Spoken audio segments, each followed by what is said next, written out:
Diqqat, tezkor xabar. Rossiyada migrantlar kamaymoqda. Assalomu alaykum qadrli mehmon, videodan to'liq xabardor bo'lish uchun videoga like va podpisatsiya tugmalarini bosib qo'ying. Rossiyadagi qurilish obyektlarida ishlayotgan muhojirlar soni 500 mingga kamaygan.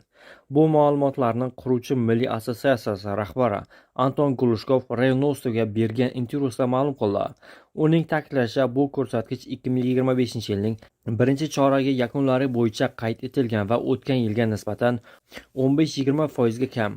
Biroq qurilish sohasida mehnat qilayotganlarning umumiy soni migrantlarning ulushi ortib, 14-15% ga yetgan.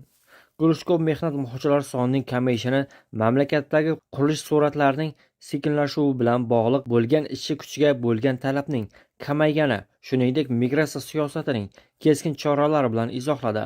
Shu bilan birga ekspert bu holatning ikkita asosiy afzalligini qayd etdi.